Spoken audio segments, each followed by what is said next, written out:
সুপ্রভাত দর্শক বন্ধু, ফিরে দেখার এই পর্বে আপনাদের সকলকে স্বাগত। আজ 18ই মার্চ।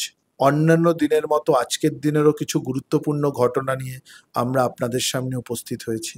1965 সালে রাশিয়ান অ্যাস্ট্রোনট অ্যালেক্সি লিওনভ আজকের দিনে মহাকাশে প্রথম স্পেস ওয়াক করেন। তিনি প্রায় 12 মিনিট ধরে স্পেস ওয়াক করেন এবং তার মহাকাশ যান থেকে প্রায় 10 মিটার পর্যন্ত দূরত্ব অতিক্রম করেন। এটি মহাকাশ বিজ্ঞানের গবেষণার জন্য অতি গুরুত্বপূর্ণ বিষয় এবং এক ঐতিহাসিক সন্ধিক্ষণ।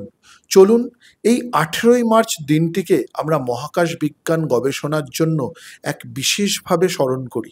পরবর্তী ঘটনাটি হলো 1922 সালে 18ই মার্চ অর্থাৎ আজকের দিনেই ব্রিটিশ ম্যাজিস্ট্রেটরা মহাত্মা গান্ধীকে অসন্তোষের জন্য 6 বছরের কারাদণ্ড দেন।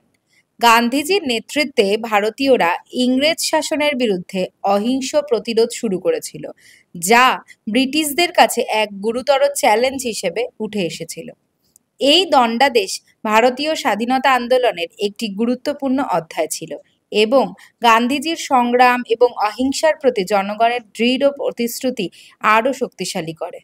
1830 সালে আজকের দিনে অর্থাৎ 18ই মার্চ কলকাতার কাশীপুরে প্রথম অর্ডিন্যান্স ফ্যাক্টরিটি চালু হয়। এই অর্ডিন্যান্স ফ্যাক্টরি থেকে যে গোলাগুলি, বন্দুক এগুলো তৈরি করা হতো সেগুলো ভারতীয় সেনাবাহিনীর কাজে আসে। এই মুহূর্তে ভারতবর্ষে প্রচুর অর্ডিন্যান্স ফ্যাক্টরি আছে। সেই অর্ডিন্যান্স ফ্যাক্টরিগুলোতে যে বিভিন্ন যুদ্ধের সরঞ্জাম তৈরি হয় তা ভারতীয় সেনাবাহিনীকে সমৃদ্ধ করে। চলুন আজকের এই দিনটিকে আমরা অর্ডিন্যান্স ফ্যাক্টরি দিবস হিসাবে স্মরণ করি।